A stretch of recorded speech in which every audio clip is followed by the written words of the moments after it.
So often fascinated with this speed of light concept. And is it just a concept that we stay limited to? That when we say that it is the fastest thing in the universe, and then no one attempts to go any faster than that, and then we create a barrier, but it's nothing more than a mental barrier blockade.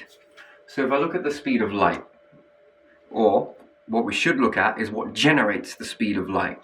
What is that creates the speed of light? You know, that's the bit that we should look at. And then you need to ask another question on top of that. What generates the speed of light? Therefore, if I understand the process, can I speed it up?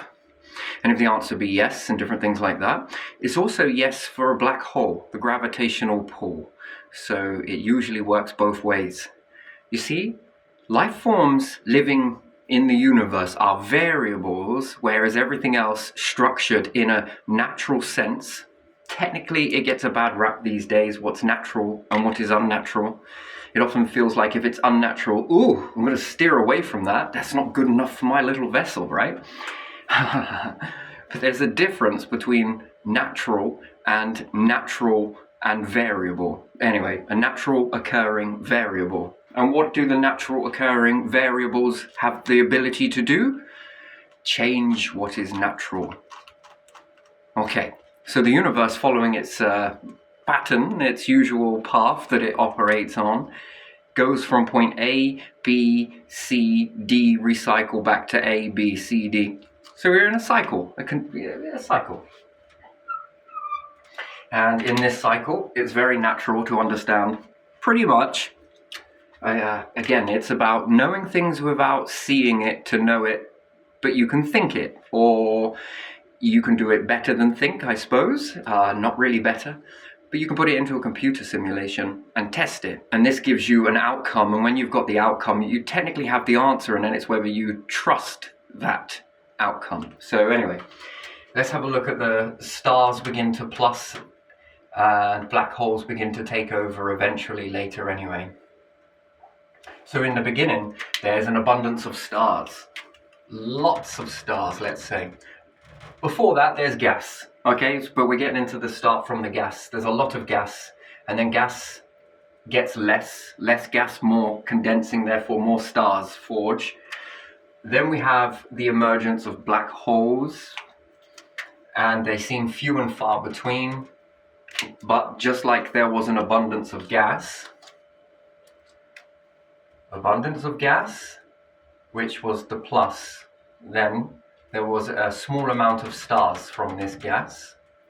Then eventually there won't be much gas left, and then there will be an abundance of stars, even more so stars. Then there's an abundance of stars and a few black holes, and then finally you reach the stage of where you have an abundance of black holes. The abundance of black holes that then, in their natural state, come together until there's finally one galaxy. Or after all the galaxies have merged together, you've got one black hole left, and pop, out comes a load of gas because they're the reverse of the stars, and the process starts again. Abundance of gas, a few stars. A few stars in an abundance of gas then turns into limited amounts of gas, but abundance of stars, heavier, denser objects, which then starts a few black holes, pepper them in. A few black holes turned into abundance of black holes, which then come together, which formulate one black hole, and poof, off it goes again. So you can pretty much get into a predictable pattern, but that's how it will go from cycle to cycle. Recycle, cycle, recycle, cycle. Predictable, interesting. It depends on how it's tempered. Now imagine this being a life force that you make it a variable. So you make the universe into a variable. Ooh, so unpredictable, right? Anyway. So that's how, but if we look at it now, or if our ancestors came about, and let's say there were some, that were in an abundance of gas and limited amount of stars. They will come into that awareness field and believe it to be exactly how that is forever. And then you begin to design your thoughts a little bit more, ask more questions. Next ones come in this moment. And now they're aware of change. These ones perhaps were not around long enough to be aware of the change. And this is the beautiful thing about it, is where you become aware of it. And then if there is some level of history, it helps you understand and see a percentage of a pattern or a very small piece of a puzzle. And then very quickly you can fit this in. Now, whether you go linear or you go figure of eight, which is eternity, that's your choice, really, isn't it? Depends on where you want to be. But anyway, animals come into the structures. What's the predicted outcome, really, right now, what we've seen? Well, they're going to transform their habitat. They're going to utilize some of the structures that are in their immediate environment, and they're going to build with this, and they're going to blend into it like they're a part of it and don't see really much beyond it. Pretty calculatable. If there's a big extinction event, they're going to be relying on the invisible structure, evolution, to pave the way for them that's going to save them, or in some cases, it's going to erase them. That's pretty much predictable. That is very predictable. Now throw in a variable of humanoids, doesn't matter. The ability to think, take a piece of the puzzle and begin to calculate. In with this calculation, there's action based on top of it. And then there is provement. And when you keep proving yourselves a bit by bit, and you don't get too stuck, too limited, you are a variable. How does that go? Well, it's unpredictable then, isn't it? Hang on, let's get into this then a little bit more. So that's a little bit of backstory. That should be enough to prop you up to see this next part. Because if not, you won't be able to see it very well.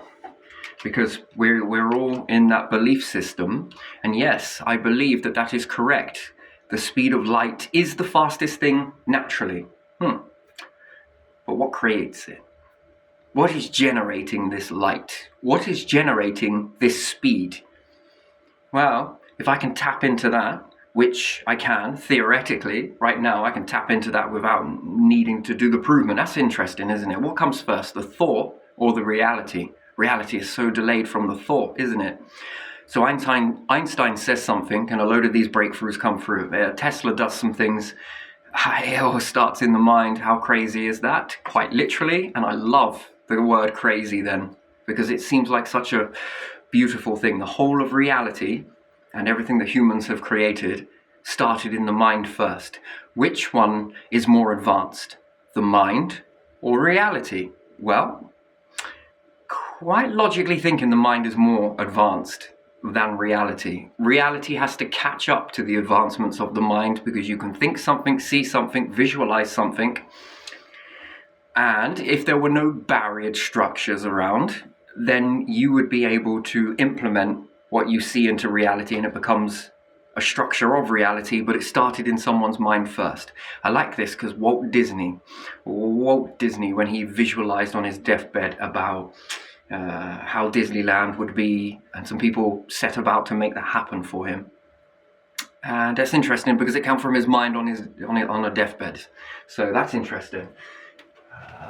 So we often look at stars then. Let's just draw a normal, weird and wonderful star. There we are. It looks a bit more like a compass, a bit pissed, but who cares?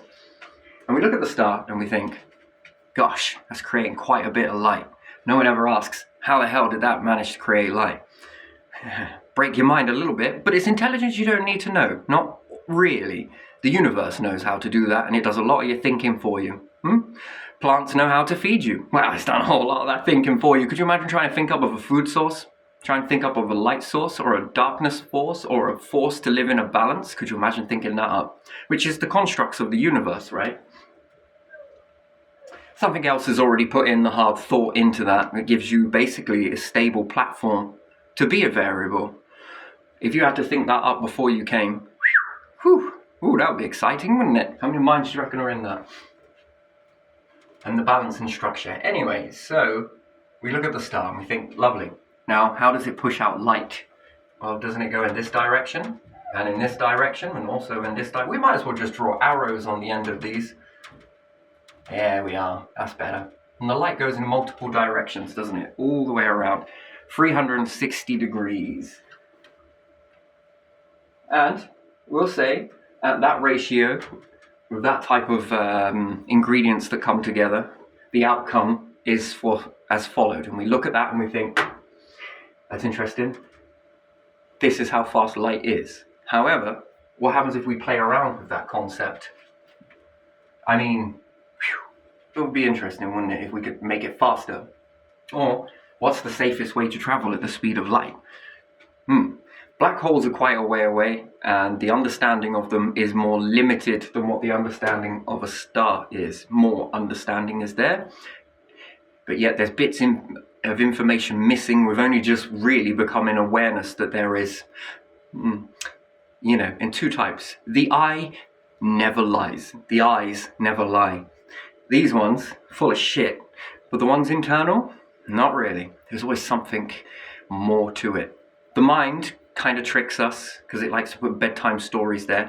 Oh, have you seen the magnet? Because you imagine going back in time and all you need to take with you is to do the best magicians in the world is just take a load of magnets with you. They have not seen metal before in a stone age, and you start whirling a magnet around. Look, I'm going to make it levitate, or better still, put it in your hand. Get it artificially inseminated in there. Wait. Yep, going with it. And then you hover your hand across some objects and you're able to pick up certain objects. And it's magnetism. But again, they wouldn't understand that. We've been using stone, perhaps bits of wood. That would be quite fascinating, but they wouldn't understand it. And therefore, you could trick a load of people into believing that you have some sort of magical power when actually you don't. You just learn something, and how easily people can be tricked with this learning, depending on how you teach them a different teaching to what you may teach your little group, right? Wait, if you put these magnets inside your hand, wait, what these lot? We told them it was magic. Anyway. So the star, speed of light, yes, lovely. Constant, this, that, and the other. That's naturally. So a river, great big, wide river, let's say. Naturally, it flows at X speed, yes? However, what happens if I restrict the river's flow? What happens to the speed of the water? So X speed on the river. Now if I put in a factor that doesn't naturally occur, and I find a way to really allow lots of volume in to push the water, and I restrict it so much so that a large volume of water have to push through this gap, and the only way for it to get through there and keep the flow going, rely on mass of pushback, it then will increase the speed. While it increases the speed, what could I use that water for? Well, it's a lake, it's a river, depending on if I wanted to erode things. I mean, yeah, I suppose I could do a lot with that. I could maybe push objects further down the river quicker if I was into that sort of business. But anyway, still, it increases the speed. The X, and let's apply the V for the variable, speed is now increased. So there is an increase of speed. Now look at the star, and we'll look at it as a river. What happens if I begin to seal off the star all the way around it? What's it going to do? Well, one, it's going to build up with an incredible amount of pressure. The outcome of that star is going to be completely different to this. And then what happens if I begin to squeeze it? I begin to make the star smaller than it actually is. Which, sure, those little photons in there are bouncing all over the place, right? But now I'm going to squeeze it. Oh my God, it's going to get hotter. There's going to be a lot more pressure. And the ingredients that come out of the star in this process, depending on how long it works for, are going to be completely different based on the heat and pressure if I'm able to squeeze it down. But what happens to the light? What happens to the speed of the light? Now, sure, naturally, the fastest speed of light is 186,000 miles per second, is it? I mean, it could be 160, whatever. What happens now that I've added this in? What happens to the speed? It's got to increase, right? Perhaps, maybe not. The ingredients now that are going into this star are completely different. What happens if I make a tiny hole in it there? And that's the only place where all the light comes out. A bit like here, the water can only go this way. Now the light is only going to come this way. Do you reckon I could melt through things with it? How much intensity is that going to be? I've squeezed it down, and now I've made something very indestructible around the outside of the star. First things come first, though. I'm going to walk you through some steps. Let's go. Okay, so the periodic table, let's say the universe is only capable naturally to make this on the periodic table and no more. It will not create any more than that over the time. The conditions are just made to make this, or it could make this bit here of the periodic table, but never over the benchmark. So let's put that in as BM for benchmark. And it could formulate some behind it, but never, this is the maximum it can do with elements. Naturally, left to play cycle after cycle, it will only ever reach here, and sometimes it does slightly worse, and sometimes it does the maximum point, but it never goes over it because the ingredients are tempered enough for it to keep continuing in this process, back and forth, back and forth. And then we factor in variables, which would be humans, right? Well, humanoids, ETs, whatever, doesn't really matter. They all share the same sort of makeup. Their ability to think, and not only that, their ability to explore and experiment. Wouldn't do this on your own doorstep. But anyway, so let's say we're using this process because things have to grow, and you are able to make something that goes beyond the current periodic table. And there goes another pen. Now if you factor in more heat, more pressure, you go beyond what the periodic table could naturally create. And therefore, any star that reaches its benchmark of this, you have added in extra ingredients, which is what? You've added in more pressure. What happens if you build a flask around it? That's even less getting out. Well, it's already a vacuum anyway. Defeats the object. But anywho, let's say if you push that back into the star. Now, what's more, what happens if you put in there loads of reflective material? I mean, really reflective material. Ooh, that's another ingredient too. So that's going to... Now, what happens if you put a lens with this reflective material? Well, does it concentrate it? Can I aim it towards the core? These are very much questions. Can I control that beam internal? To everybody else outside, there won't be a star there. There'll just be a void, a nice big black void where it appears like nothing is happening. But maybe there could be more happening than meets the eye. Because no light leak, well, there's no energy coming out of it, so therefore it doesn't give you a visual reference. And it's crazy that if you cover the star, what happens to your thermal instruments? If you cover a star, does the thermal instrument still pick up heat beyond that area? That's another question entirely. When usually it's very cold behind an object, and even if it's baking in light, it can be cooking one side and freezing cold on the other. Just take Mercury. One side of it facing the sun, absolutely cooking. Oh my days, it is hotter than anything. It is the barbecue. And on the back of it, it's freezing cold, ice cold, because it's in the shaded part, let's say, of the universe, nice and cold. And let's say that you then begin to apply a lot of pressure to it. You're not at this stage yet, so no hole. You're just adding pressure, and you're trying to find a way to amplify heat. Therefore, the ingredients are different. It falls outside of this natural spectrum, which universe natural spectrum, and then there are variables, which are life forms, yes? Anything with great thought and a passion for experimenting. They then make a load of new elements. Now that is interesting, isn't it? Even if they did this with the basic stuff, again, it would be more so covering the planet weight star with planets around it, and bringing a lot of materials around the star in the beginning that can cope with the heat from a distance, but when the light energy hits it, it bounces back off and back into the star. That's going to move you past the benchmark because it's going to add more heat and more elements and different things like that. If you find a way to make it so that you can cool it down, no matter how close it came, then you might start playing around with pressure. We're jumping a few chapters, but it doesn't matter. Then you're making materials now that the universe would never naturally make. There poses a variable in the variable, which is interesting because it now becomes indestructible. Some of the metals are going to be soft and some of them are going to be very, very dense. So dense, in fact, that this star, if you then begin to, let's say if you begin to make a lot of materials, and there's going to need a lot of stuff go into it, because that's just the problem with the more pressure that you put in. If you take something from a gas, it seems very big, compress it down, compress it down, compress it down. These things are going to get smaller by default, so you're going to need to add more resources into it, whatever it may be. It doesn't particularly matter. But the more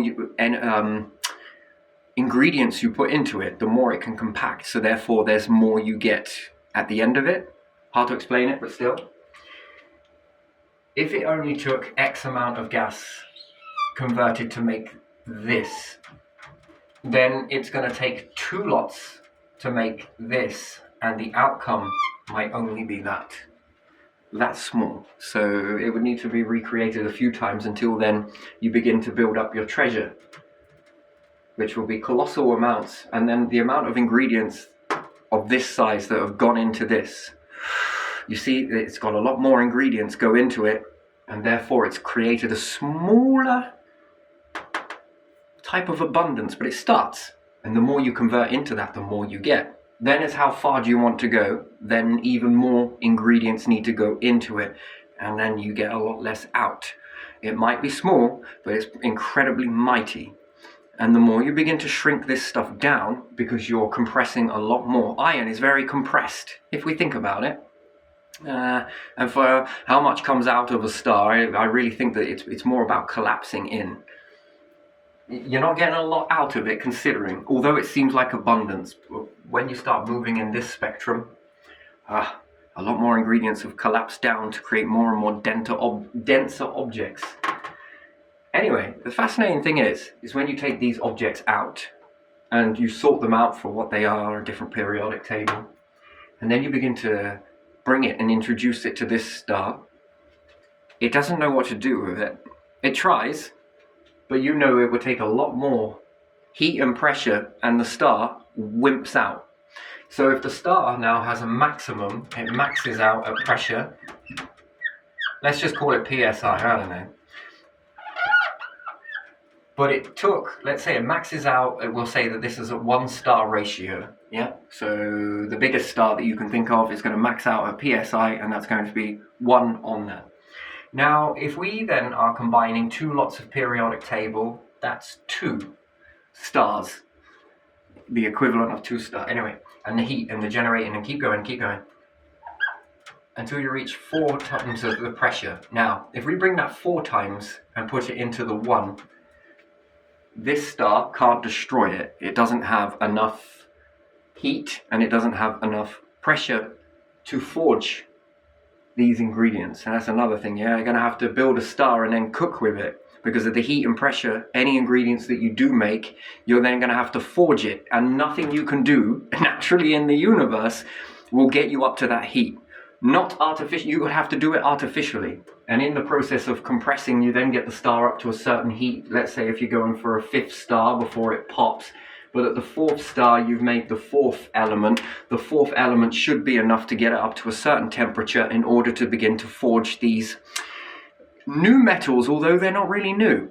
Technically, they're an amplified version of what you already had. These become indestructible. Literally indestructible, because once you've forged them and got them into a particular, this thing will never get hot enough, and you couldn't even mimic the pressure needed to break through this or breach it. This is when it gets a little bit more interesting. Everything that you do with stars can be done with black holes, and it's a reverse system. So how to increase the gravitational influence of a black hole? Ooh, this gets interesting now. Rather than a black hole taken from all directions from here, what's the speed of that pull, that influence? And what's its grab reach?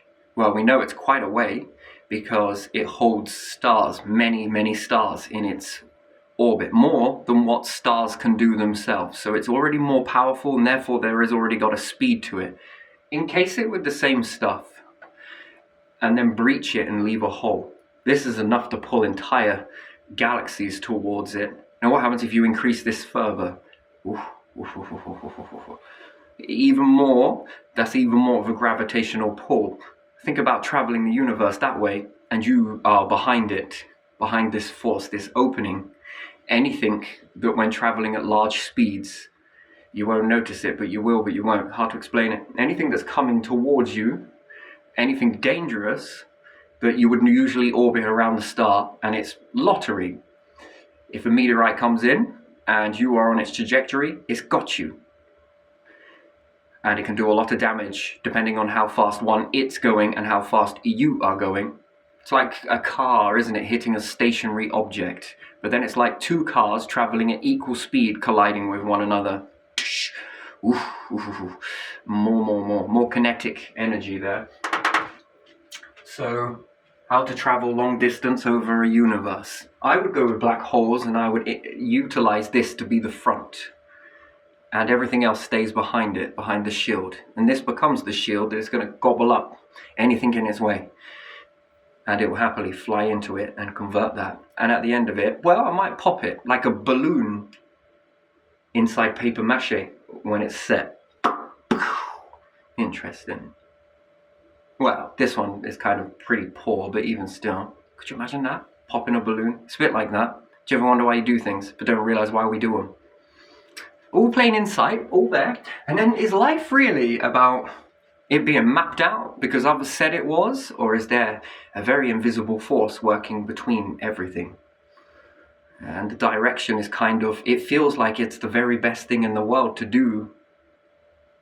But is it your own? Or are you being guided? Are we all being guided? That's the next question, which is interesting. And then why would it open up more of this to you? How longer do you live? What does it do? How does it change things? How does it change you? Eternal life. Perhaps you've got to walk towards it as opposed to it finding you somewhere. Or Anyway, that would interest me. If I was this invisible force made manifest, I would lean into the life forms doing this. You know what? I think you guys are granted a lot of things. Look at what you're doing. So yes, this becomes the variable, and the life forms are the variable. And the universe, in its natural state, will go from one to another. So sure, the speed of light. Impressive. But it's more impressive if the ones with the wisdom and something so big, massive, starts playing around with forces bigger than it and begins to condense things. I mean, you could fly these certain types of metal at a planet and it will demolish it in seconds. Now, that would be interesting. Not only that, personally, my favorite is the wrecking ball effect. That if you make a shell, this works on other things. You can test this yourself. If you encapsulate a planet and you take some of this denser matter and it lines the outside.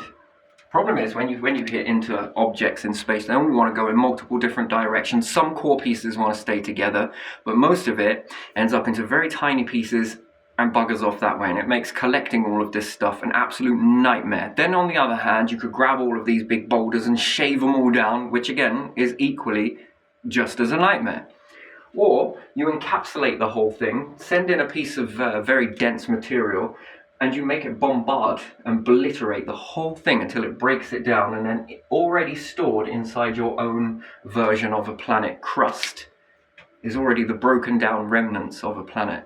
And very easily then can go onto a colossal machine that then takes this, and this becomes your battery to your machine, and it begins to sort out all of the ingredients inside here, depending on what it is. And then it can go off to make whatever you want. And then the energy that goes into that, which is fuel, you have to fuel the machine. It's not energy fuel, it's resources. And then be able to maneuver this one, and then you have loads of these devoured planets. And then you're able to just switch them out depending on what you need it for. Yeah, the universe gets very interesting then. And then if you're playing around with black holes, can you amplify the gravitational pull? Why, yes, of course you can. Why? Well, it's already doing it in multiple directions. What happens if we aim this and restrict it elsewhere, which will cause it naturally to amplify, and it will breach through the hole? If that hole is indestructible to the force itself, it's only got one way, but to utilize it. Another way is traveling very fast across a star system. If you block all of this off and then breach it, this will act like a shooting star. Literally a shooting star. Not meteorite traveling. No. It will be a star that moves. And hopefully in its gravitational influence of traveling very fast, it brings all of the planets with it. Shades of grey, but even still. Because the energy is forced out of this way and it makes propulsion. A bit like an engine. The bigger the exhaust, well, that's an impressive amount getting out very quickly. But what happens if you restrict it? What happens if you make the gap smaller? And it's strong enough to support that. Well, it's going to push that air out of there a lot quicker, a lot faster. I don't know, because many ways that you can do this. Explosions, I suppose, is another one. What happens if you compress it? The bigger the bang back, yes? But what happens if you compress it and then give it a direction? This is a bit like a cannon. It's very impressive, very controlled, very...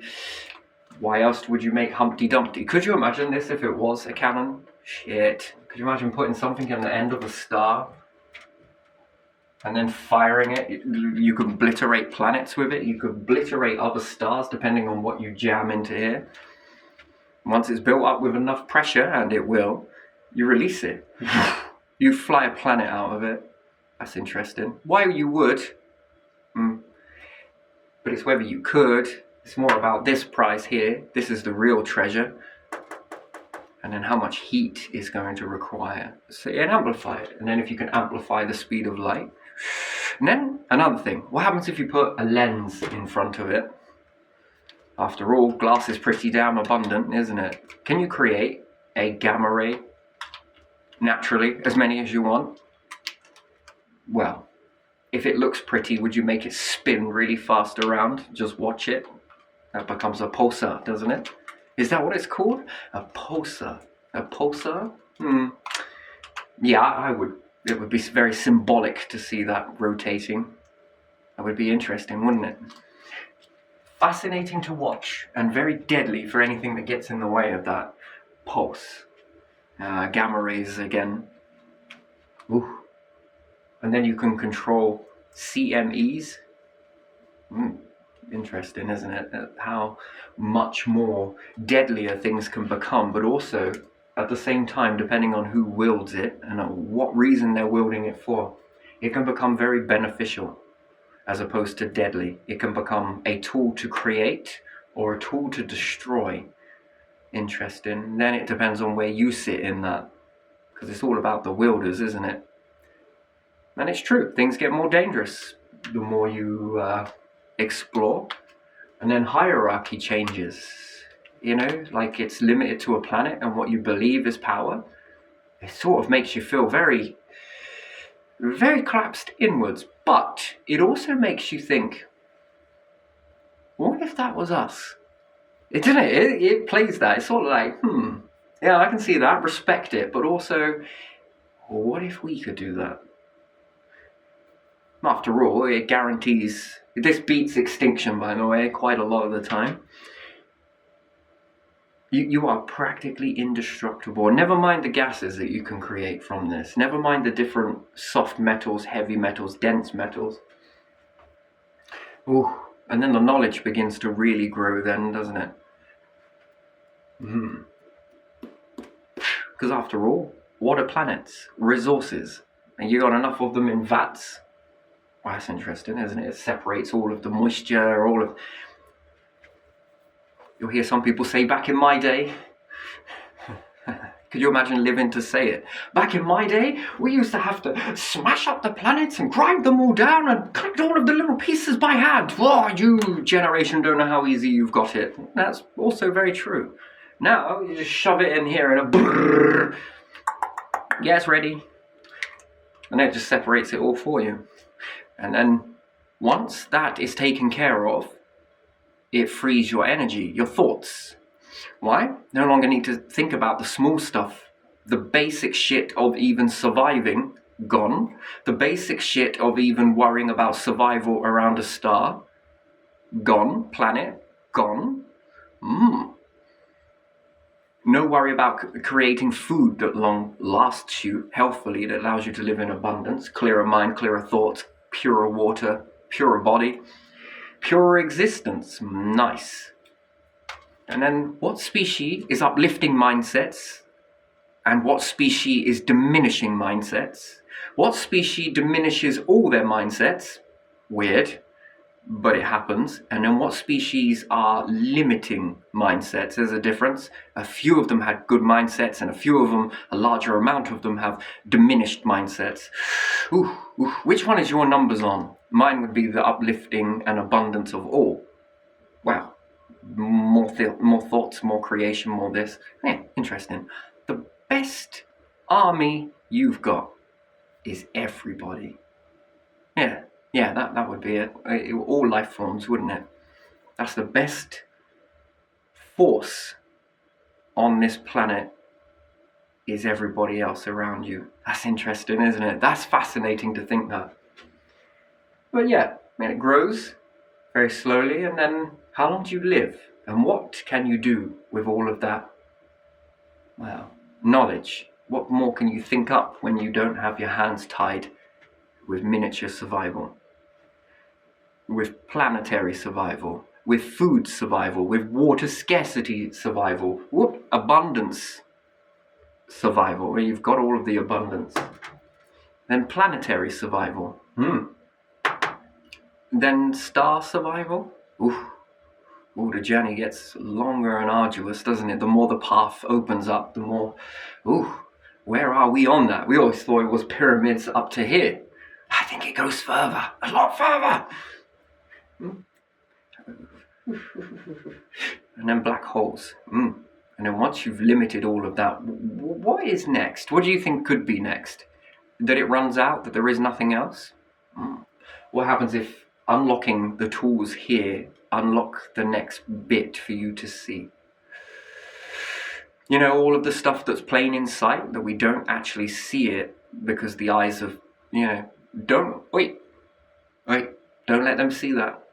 But let them know it, but don't let them see it. And the brain is like, well, all right then, dial it back a little bit.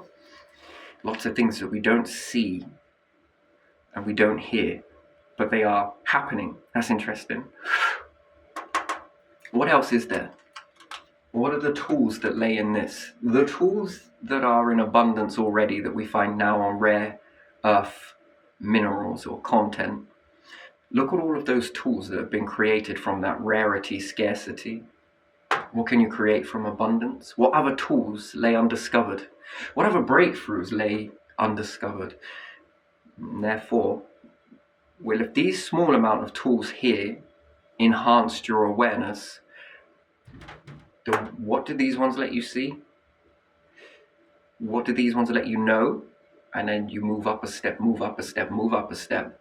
And it's preparing you for what? The role of humans. Well, if you want to say humans or humanoids or life forms. Interesting. So yeah, the speed of light to me is based upon natural factors. Naturally. Absolutely correct. Standing ovation to Einstein. Correct. Very good. And then there is what is unnatural, but in a very natural sense, because you rose up naturally in a natural sense to be this way, to think this way, to create this way, to collect this way. So that's a very natural purpose in a very unnatural environment. And it's almost like the invisible force is saying, this is what I will do. I want to hold this. All right, I'm just going to get on with this over here. Don't sweat it. That's interesting. Almost like it naturally or decided that that's what you were to do. This is what I can do. And it says, well, if you have this same force, what can you do with it? What can you do? And sure, this might not have a mind associated to it in the same way that we believe that we need a mind to process all of this. Well, interesting. In its force, it operates in a very mysteriously different way and creates a lot of this with a lot of thought that's gone into that. Respect that, standing ovation, bow, and everything else. But it gives you something similar to, what can you do with it? If I give you this much life expectancy, well, how can you amplify that? We sin, you can diminish it, you can make it shorter, right? How do you expand that? How do you accelerate that expansion? Can you accelerate that expansion? No, it's impossible. Why? Because we only got this much and that's it. Oh my God. Not true. You could make it more. But it helps you to see the things with the tools that help you to illuminate these things, and then you move up with more tools, and then this helps you see even more things. Oof. Oh dear. So, very unnatural in a very natural way, beckoning humanity to taps on the planet sort of thing. Knock, knock, knock, knock. Have you seen this? You don't know what you're missing. Well, this is the life here. They're like, nah, that's good, but this is better. Well, it would be better if it was you all doing that. Think how much more different existence can be. Less resistance, more thought, more creating, and patience as well, because it takes a little bit of time to get this. A lot of trial and error. You're gonna break a few things in the process. However, if it breaks, what are we gonna do? Shall we all stand there and panic? No. You go off with that experiment, and anything you fail with, we'll collect the remnants. We're on it. Why? This is precious stuff, I want some of this stuff. It may not have worked in that experiment. However, the remnants, we can make do with this. This is good. You, next star, nothing is wasted. It's all collected. Why? Which is good. I like that. What about that meteorite coming towards us? Yeah, we want it. What do we want it for? Let's slow it down and see what it's made of. Yeah, this is good. We can really make do with this shit on here. Or we get it and it's like, nah. Cherry pick the meteorites. Once these were a threat now. Can you send me some more? Preparation. Anyway, I'm going to leave this one here because I think I want to touch upon that. And this thing, although it's really good, I'm not disputing it. It takes me forever and a day to upload anything because the gigabytes are like... So it's massive. So yeah, I'm going to keep this short. But even still, you try playing around with that concept and see where you come. Yeah, interesting.